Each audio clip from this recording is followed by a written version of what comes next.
Hello and welcome दोस्तों। इस video में मैं आज फिर से एक बार बात करने वाला हूं फ्यूजन माइक्रो फाइनेंस के बारे में।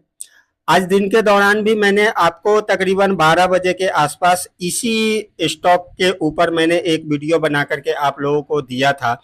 लेकिन मार्केट इंड हो जाने के बाद बहुत सारे ऐसे मैसेज आ रहे हैं, बहुत सारे कमेंट आ रहे हैं और मतलब काफी पैनिक सिचुएशन बना हुआ है इस स्टॉक को लेकर के। तो मुझे मजबूरन इस स्टॉक को फिर से आज मैं एक ही दिन में दो दो बार इस स्टॉक को आज मैं कवर कर रहा हूं। तो मैं इस वीडियो में फिर से मैं आप लोगों को एक बार बताऊंगा कि इस स्टॉक को लेकर के अभी हम लोगों को क्या करना चाहिए। और साथ में मैं आपको ये भी अपने पिछले वीडियो में बताया कि ये कंपनी मेरे पोर्टफोलियो में भी अवेलेबल है और मेरा पोर्टफोलियो भी काफी डाउन है। तो मैं इस वीडियो में मैं अपने पोर्टफोलियो का वो स्क्रीन शॉट भी आपको इस स्टॉक का दिखाऊंगा कि मेरे पोर्टफोलियो में ये स्टॉक अभी कितना माइनस में ट्रेड कर रहा है और मैं इसको लेकर के क्या करने वाला हूं। हालांकि ये तो मैंने आपको पिछले वीडियो में ही मैंने बता दिया था कि मैं बिल्कुल इसको सेल नहीं करने वाला हूं, मैं इसको होल्ड करने वाला हूं। लेकिन और भी कुछ डिटेल्स है जो कि मैं आप लोगों को बताऊंगा इस वीडियो में। लेकिन दोस्तों एक अभी एफआई और डीआई का डेटा हम लोग देख लेते हैं कि आज के ट्रेडिंग सेशन में एफआई ने क्या किया है। तो ये देखो आप 23 तारीख के डेट में एफआई ने 404 करोड़ का खरीदारी किया है। अगर वहीं पे हम लोग डीआई की बात कर लें, सॉरी दोस्तों, चूंकि मैं आपको मनी कंट्रोल के वेबसाइट से ये डेटा दिखा रहा हूं तो बीच बीच में ऐड आ जाता है, तो थोड़ा सा आप लोग इग्नोर करो। तो एफआई ने 404 करोड़ का खरीदारी किया तो वहीं हमारे डीआईस ने 1022 करोड़ का खरीदारी किया है, जबकि 20 तारीख के डेट में काफी हैवी बाइंग किया था एफआई ने। चलो कोई दिक्कत वाली बात नहीं है। खरीदारी इस मंथ में काफी अच्छा हो रहा है एफआई का। अभी तक आप देखो 26 ऑलमोस्ट 27,000 करोड़ का खरीदारी कर चुका है एफआई। और अगर डीआईज की बात करें तो 92 करोड़ का हमारे डीआईज ने भी खरीदारी किया है। तो दोस्तों हम लोग आते हैं अपने टॉपिक वीडियो पे। तो देखो दोस्तों, अभी फाइनली हम लोग अगर देखते हैं तो अभी ऊपर से ये स्टॉक आज तो लोअर सर्किट लगा हुआ ही था। आप देखो पहले इसके रिटर्न देखो, ये कंपनी जब से आई है 336 रुपए पे ये लिस्ट हुआ था और अभी 275 रुपए पे ट्रेड कर रहा है। अभी अपने पूरे लाइफ टाइम में ये 2022 नवंबर में लिस्ट हुआ था, वहां से अभी ये 18% का रिटर्न निगेटिव दिया है। अगर एक साल की बात करें तो एक साल में आप देखो ऑलमोस्ट 54% का निगेटिव रिटर्न है और ये अपने बिल्कुल लिस्टिंग प्राइस से भी नीचे आ गया हुआ है। स्टॉक भी तो मैंने बताया था कि ये काफी सस्ता है इस टाइम। और मार्केट कैप की बात करें तो 2700 करोड़ का मार्केट कैप है। दोस्तों हम लोगों को करना क्या चाहिए, मैं आपको पहले अपना स्क्रीनशॉट दिखाता हूं दोस्तों। आज जो दोस्तों 10% का लोअर सर्किट लगा है उसके पीछे का रीजन क्या है। ये एक ब्रोकरेज फॉर्म है इन्वेस्ट टेक, इन्होंने सेल का रेटिंग दिया है, इन्होंने डाउनग्रेड कर दिया है। अब इनका क्या कहना है, इनका कहना है ब्रोकर का कि भैया इनका जो रिजल्ट Q2 के आने वाले हैं वो आने वाले हैं खराब, क्योंकि इनका लोन बुक डिक्लाइन हो गया है, मतलब लोन अब ये ज्यादा नहीं प्रोवाइड कर रहे हैं। इसके पीछे मैंने आपको आज दिन के दौरान भी मैंने आप लोगों को बताया था कि इसका मैंने आपको एनपीए दिखाया था दोस्तों। और एनपीए में मैंने आप लोगों को दिखाया था कि इसका आप एनपीए देखो ये कितना ज्यादा बढ़ गया है। पहले जो आप यहाँ देखो मार्च वाले में देखो, मार्च तक बिल्कुल सब कुछ ठीक था। मार्च में इनका एनपीए कितना था, 0.77% का एनपीए था, जो कि बढ़ करके नेट एनपीए 1.25%, मतलब 1.25% का हो गया है। मतलब 0.25% से ये 1.25% का इनका एनपीए हो गया है। और ग्रॉस एनपीए में देखो बहुत ही ज्यादा जबरदस्त बढ़ोतरी हुआ था। हालांकि नेट एनपीए और ग्रॉस एनपीए में काफी अंतर होता है, लेकिन बढ़ता तो ग्रॉस एनपीए से ही है। तो ग्रॉस एनपीए की भी बात कर ले तो 2.89% का ये मार्च में था, जबकि जून में जो आया वो 5.46% इनका ग्रॉस एनपीए हो गया। और प्रॉफिट आप देखो, जो 12 करोड़ 13 करोड़ का प्रॉफिट करता था वो -3.5 करोड़ के लॉस में आ गया।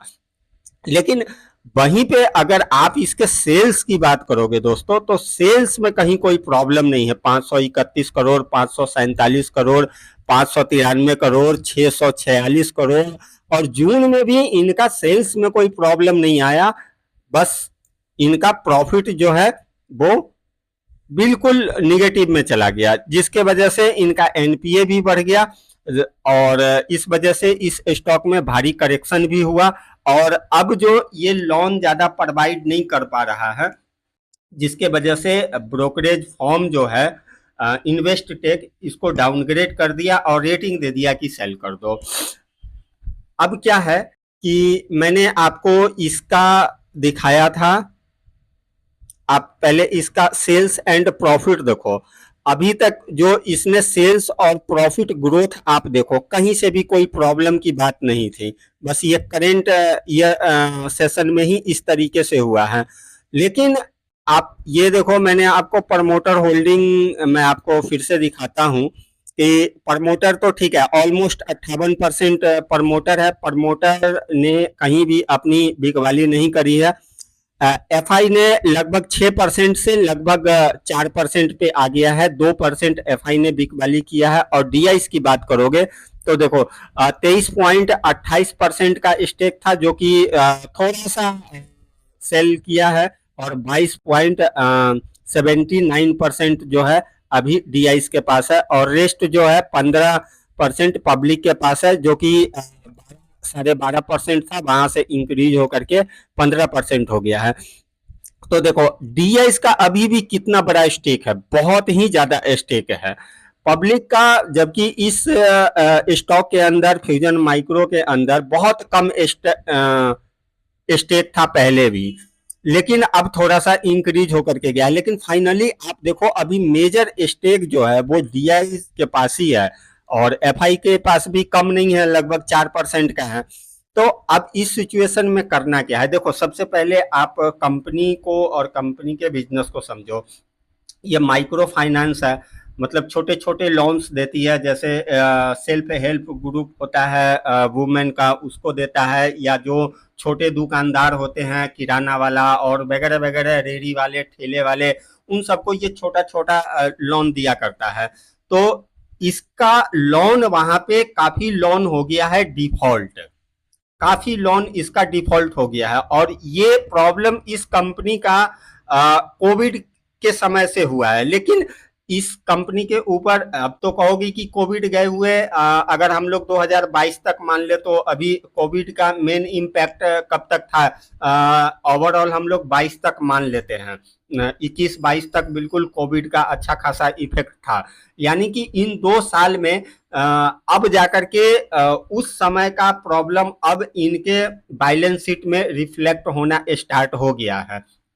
क्योंकि रिकवर नहीं होता है तो कंपनी जो है उसको रिकवर करने की कोशिश करता है, लेकिन जब कंपनी बिल्कुल थक जाता है और उसको जब ये महसूस होने लग जाता है, बिल्कुल कंफर्म हो जाता है कि नहीं अब ये पैसा मुझे रिटर्न नहीं मिलने वाला है, तो फिर वो उस अमाउंट को क्या करता है, वो अपने एनपीए में डाल देता है, जो कि बैलेंस शीट में दिखता है, जो कि हम लोगों को अब दिखना स्टार्ट हो गया है।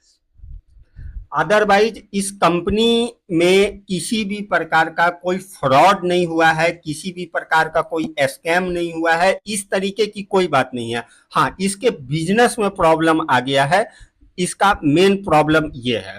तो अब करना क्या चाहिए हम लोगों को? तो सबसे पहले आप मेरा ये देखो, मैं आपको स्क्रीनशॉट दिखा रहा हूँ। ये मेरे पोर्टफोलियो का स्क्रीनशॉट है दोस्तों, ये मेरे पोर्टफोलियो का है। देखो 50 क्वांटिटी मेरे पोर्टफोलियो में अभी भी है, देख लो, इसमें मेरा टोटल इन्वेस्ट 30,558 रुपए का है। और देखो मेरा जो बाइंग प्राइस है वो कितने का है, 611 रुपए का है।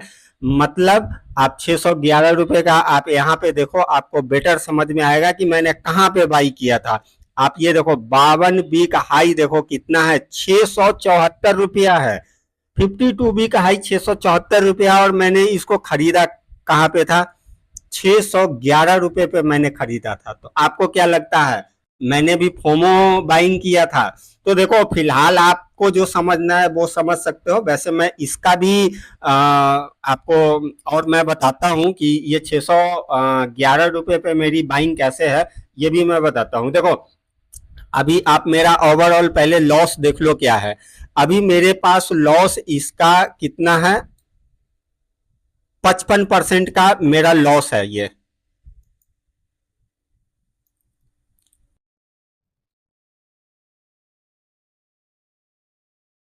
अभी आप लोग देख सकते हो कि ये 55% का मेरा नेट लॉस है अभी, यानी 16,763 रुपए का मेरे पास लॉस हो रहा है आज के डेट में। देखो ये 10% का लोअर सर्किट इसमें लगा हुआ है। तो अब मैं क्या करूंगा, देखो मेरा 50% से ज्यादा तो लॉस हो रहा है। तो अगर अभी अब मैं इसको मैं सेल करूंगा तो मुझे 14,000 से ज्यादा नहीं मिलेगा, मुझे 55% ये लॉस में चला गया। तो मेरा, मैंने इस कंपनी को जब भी लिया था, मैंने लॉन्ग टर्म के लिया था, के लिए लिया था। और मेरा जो लॉन्ग टर्म का पर्पज होता है वो मिनिमम 5 साल से स्टार्ट होता है। पहले आप मेरे माइंडसेट को आप समझ लो, ठीक है। मैं लॉन्ग टर्म के लिए इसे लिया था, और मेरा लॉन्ग टर्म मिनिमम 5 साल का होता है। ऊपर आप जहां चले जाओ 10 साल 15 साल तक भी मुझे कोई प्रॉब्लम नहीं है इस कंपनी को होल्ड करने में। उस वक्त की मैं बात बता रहा हूं जब मैंने इसको इस लेवल पे बाइंग किया था, ठीक है। दूसरा एक रीजन मैं आपको ये बता देता हूं कि इस लेवल पे मेरी बाइंग कैसे है। देखो मैं आपको एक चार्ट दिखाता हूं पहले। आप ये चार्ट देख रहे हो, इस चार्ट में 611 रुपए अगर आप यहाँ पे देखोगे तो लगभग जो है, आपको यहाँ पे देखो, ये आपको दिख रहा है। अभी मैंने कजर जहाँ पे रखा है, यहाँ पे मेरी बाइंग ये हुई थी, ठीक है। 614 रुपए आपको दिख रहा है, 611 रुपए मेरे पास दिख रहा है। तो इससे पहले मैं इस स्टॉक से, मतलब फ्यूजन माइक्रो फाइनेंस से, अब तक लगभग, अगर मैं एग्जैक्ट तो मैं नोट डाउन करके नहीं रखा हूं, लेकिन मैं आपको इतना जरूर बता सकता हूं कि मिनिमम भी तो 10,000 का मैं प्रॉफिट ऑलरेडी मैं इसमें से बुक कर चुका था, ठीक है। क्योंकि मैं कोई भी मेरे पास ऐसे बहुत सारे स्टॉक है।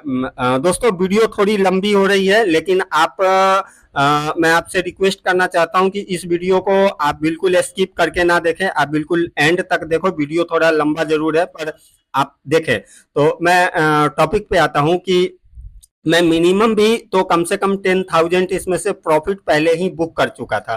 क्योंकि मेरे पोर्टफोलियो में सिर्फ फ्यूजन माइक्रो फाइनेंस नहीं, बहुत सारी ऐसी कंपनी, मैं 10-20 ऐसी या उससे भी ज्यादा की बात कर लो, लेकिन मैं आपको बस सिर्फ बताने के लिए बता रहा हूं कि मेरे पास ज्यादातर कंपनी जो लॉन्ग टर्म के लिए जिसको मैं होल्ड करके रखता हूं, जो कि बिल्कुल मेरा होराइजन बिल्कुल 5 साल से ऊपर ऊपर का ही होता है। लॉन्ग टर्म मेरा मिनिमम 5 साल से स्टार्ट ही होता है, यानी कि सब ऊपर ऊपर का ही होता है।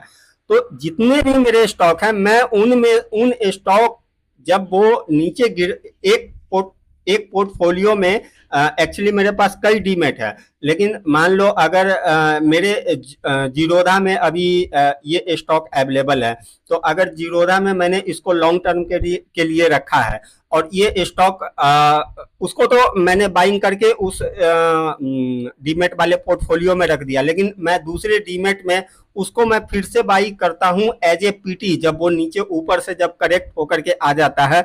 तो जैसे कि आप देखोगे तो मैंने इसमें से 3-4 बार मैंने प्रॉफिट बुक कर रखा है। मैंने यहाँ पे भी इसको बाइंग किया था तो मैंने यहाँ पे सेल किया था, फिर यहाँ पे बाइंग किया था तो यहाँ पे सेल किया था। तो मैं तकरीबन 3 से 4 बार मैं इसमें से ऑलरेडी पीटी कर करके प्रॉफिट मैं बुक कर चुका हूं। तो अगर ओवरऑल मैं मान भी लूं, तो अगर आज के डेट में अगर मैं इसको अगर सेल कर दूं, तो अगर ओवरऑल अगर मैं कैलकुलेशन निकालूं, तो मुझे 6,000 से ज्यादा का लॉस नहीं हो रहा है इस स्टॉक के अंदर। पर्टिकुलर मैं इस स्टॉक की बात कर रहा हूं। तो मेरे हिसाब से कोई इतना बड़ा लॉस नहीं होता है अगर मैं इसको आज के डेट में सेल भी कर दूं तो। क्योंकि अगर मैं उस प्रॉफिट को अगर प्लस माइनस करके अगर देखूं, तो मुझे ये 6,000 से ज्यादा का मेरे पास लॉस नहीं होने वाला। लेकिन वो तो मैंने प्रॉफिट बुक कर लिया, वो तो प्रॉफिट हो गया, चला गया। लेकिन मैं इसमें से लॉस क्यों बुक करूं? मैं इसको बिल्कुल भी सेल नहीं करने वाला, क्योंकि ये 55% गिर गया है। अब 30,000 में मैं 14,000 लेकर के क्या करूंगा? मैं इसको बिल्कुल होल्ड करूंगा। और मैं आप लोग मेरे इस वीडियो को आप लोग बिल्कुल ध्यान से देखो और मेरी बातों को आप गौर से सुनो। आ, अभी इस स्टॉक में प्रॉब्लम रहेगा। अब कितने दिनों तक रहेगा? 6 महीने रहेगा, 1 साल रहेगा, 2 साल रहेगा, मुझे ये तो नहीं पता। लेकिन मैं इतना जरूर कह सकता हूं कि इस स्टॉक में ज्यादा दिनों तक प्रॉब्लम नहीं रहेगा। अब मैं ऐसा क्यों कह रहा हूं? क्योंकि देखो, इसके इस कंपनी के अंदर कोई फ्रॉड नहीं हुआ है, मैनेजमेंट ने ऐसा कुछ नहीं किया है, कुछ इनका बिजनेस का प्रॉब्लम हुआ है, ये एनपीए का। ये अपने बिजनेस को ठीक करेंगे। और बहुत ज्यादा पुरानी लिस्टेड कंपनी भी नहीं है। और अभी रेट कट्स देखो स्टार्ट हो गया है। अगर बिजनेस थोड़ा सा समय लगेगा, हो सकता है 6 महीना लगे या 1 साल लगे, बिजनेस जैसे ही ठीक होगा। और बिजनेस को ठीक होने का प्रोबेबिलिटी सबसे ज्यादा है इस टाइम पे, सबसे ज्यादा। वो इसलिए ज्यादा है क्योंकि रेट कट्स देखो स्टार्ट हो गया है, फेड ने रेट कट कर दिया है। नेक्स्ट मंथ फिर से फेड मिनिमम भी तो 25 बेसिस जरूर वहां पे भी कम करेगा नेक्स्ट मंथ में। उसके बाद हमारा आरबीआई भी करेगा ही करेगा, नहीं करने का तो कोई मतलब ही नहीं। अगर हम लोग मान ले कि अगर इस फाइनेंशियल ईयर में ना भी करे हमारा आरबीआई, तो कम से कम मार्च तक या आफ्टर मार्च आरबीआई को भी रेट कट करना ही होगा। तो जब रेट कट होगा, तो जितने भी बैंकिंग स्टॉक है, माइक्रो फाइनेंस स्टॉक है, इसमें आएगा एक जबरदस्त तेजी। और तब तक ये कंपनी भी स्टेबल हो चुका होगा। इसको जितना गिरना होगा नीचे थोड़ा सा, और जहां तक ये गिरे, मुझे तो नहीं पता कि ये और कितना ज्यादा गिर सकता है, लेकिन जहां तक भी गिरे ये गिरेगा। और रेट कट्स स्टार्ट हो गया हुआ है, तो ये कंपनी नीचे से मारेगा बाउंस बैक बहुत ही ज्यादा। तो अभी मैं क्या करने वाला हूं इस स्टॉक में, तो एज इट इज मैं इसको जैसा है वैसा ही होल्ड करने वाला हूं। मैं इसको एवरेज करने की गलती तो बिल्कुल नहीं करने वाला हूं। भूल करके भी मैं अभी इसको एवरेज नहीं करूंगा। तो क्या मैं इसको कभी भी एवरेज नहीं करूंगा? क्या जब ये मेरे बाइंग प्राइस पे आएगा तभी मैं इसके बारे में कुछ सोचूंगा? तो नहीं, ऐसा भी नहीं है। जब ये बिल्कुल गिर करके जब ये होता है ना, ऐसा चार्ट आपने देखा है ना, ऐसा ऐसा जब एक ही रेंज में जब ये ट्रेड करेगा, जब इसका लगेगा कि हाँ अब ये बॉटम बन गया है और कंपनी का भी जो भी परफॉर्मेंस होगा वो उसके रिजल्ट में बिल्कुल रिफ्लेक्ट होना ही है। जब देख लेंगे कि कंपनी का जो भी है सेटल हो गया है, प्रॉब्लम सेटल हो गया है, और अब नेक्स्ट रिजल्ट जो है वो ठीक ठाक आ रहा है और इसका बॉटम बन गया है, तब जा करके मैं इसमें एवरेज करूंगा। और एवरेज करने के बाद इसमें बहुत जबरदस्त बाउंस बैक आएगा। तो अगर मुझे लगता है, अगर आप लोगों के पास भी अगर ज्यादा अगर लॉस हो गया है, पता नहीं 50% का लॉस है या जितना भी आपका लॉस है, आप चाहो तो मुझे कमेंट करके बता सकते हो। तो अगर आप लोगों का भी अगर लॉस मेरी तरह अगर 50%, 55% या 40% का लॉस है, तो मुझे तो नहीं लग रहा है कि आपको सेल करना चाहिए। क्योंकि देखो, अभी जो ये मेरा लॉस है, अभी जो मैं लॉस की बात कर रहा हूं दोस्तों, आप ये देखो, ये लॉस अभी मुझे सिर्फ दिख रहा है। ये मेरा लॉस इस टाइम पे बिल्कुल नहीं है, ये मेरा लॉस है ही नहीं। बिल्कुल ये मेरा लॉस नहीं, ये मुझे सिर्फ लॉस दिख रहा है। ये लॉस में तब बदलेगा जब मैं इसको सेल कर दूंगा, इस लॉस को मैं बुक कर लूंगा, तब ये मेरा लॉस है, वरना ये कोई लॉस नहीं है। तो जब तक मैं बुक नहीं करूंगा ये लॉस नहीं है, तो मैं बिल्कुल इसको सेल करने वाला नहीं हूं, मैं इसको होल्ड करूंगा। और वही है, जब इसका रिजल्ट देखूंगा 1 से 2 क्वार्टर, वैसे अभी अब सितंबर का भी रिजल्ट सीजन स्टार्ट होने वाला है। आई थिंक 10-12 अक्टूबर से स्टार्ट हो जाएगा सभी कंपनियों का। तो जो इसका Q2 का रिजल्ट है वो तो डेफिनेटली बहुत ही बदतर आने वाला है, इसमें किसी को भी कोई शक नहीं होना चाहिए। उसके बाद देखेंगे कि सितंबर के बाद जब दिसंबर का रिजल्ट आता है और वहां पे कुछ रेट कट्स वगैरह आते हैं तो फिर किस तरीके का रहता है। तो अभी मान करके चलो कि इस स्टॉक के अंदर अभी आई थिंक कम से कम मार्च क्वार्टर तक तो कोई भी इम्प्रूवमेंट इसमें अभी नजर नहीं आने वाला है। मार्च क्वार्टर तक कोई इम्प्रूवमेंट नहीं आने वाला है। तो आप लोग अगर इतना कर सकते हो, अगर रुक सकते हो तो बिल्कुल होल्ड करो। कंपनी में कोई फ्रॉड नहीं हुआ है, कुछ नहीं हुआ है, बिजनेस है, इसका बुरा वक्त आया है। तो दोस्तों बने रहिए। अगर कंपनी का बुरा वक्त आ गया है तो इतना लॉस बुक करके अपना बुरा वक्त लाना मेरे हिसाब से कोई समझदारी की बात नहीं है। अगर हम लोग इसको थोड़ा सा होल्ड कर लें तो हमारा लॉस भी रिकवर हो जाएगा, प्रॉफिट भी रिकवर हो जाएगा। और मैंने तो इसको लॉन्ग टर्म के लिए लिया है, तो ज़्यादा इतने सोचने वाली बात कुछ भी नहीं है दोस्तों। अब वीडियो बहुत ज़्यादा लंबा हो गया है दोस्तों, लेकिन मुझे लगता है कि मेरे इस वीडियो से आप लोगों को कुछ सपोर्ट मिलेगा, आप लोग कुछ बेटर डिसीजन ले पाओगे। हाँ, अभी जैसे कि मैंने आपको दिखाया कि मेरा टोटल इन्वेस्टमेंट 30,000 का है। अगर वहीं पे किसी इन्वेस्टर का अगर इन्वेस्टमेंट अगर 2-3 लाख का होगा तो वहाँ पे मैं समझ सकता हूँ ये बहुत ही ज़्यादा पेनफुल टाइम होगा उनके लिए, और उनके लिए डिसीजन लेना भी इतना आसान नहीं होगा। इसीलिए दोस्तों मैं हर अपने वीडियो में कहता हूँ कि चाहे कोई सी भी कंपनी हो, बहुत ज़्यादा बल्क बाइंग नहीं करना है, छोटा छोटा। देखो, अगर मुझे 1 लाख का अगर इन्वेस्टमेंट करना है तो एक कंपनी में ना करके उसको 2, 3 या 4 या 5 कंपनी में आप इन्वेस्टमेंट करो। अब जैसे ये फाइनेंस सेक्टर की कंपनी है तो मुझे क्या जरूरत है 3,000 करोड़ की कंपनी में मुझे 1 लाख इन्वेस्टमेंट करने का। फाइनेंस वाली ही कंपनी में मैं 30-30, 20-20 हजार 4-5 कंपनी में कर दूंगा ना।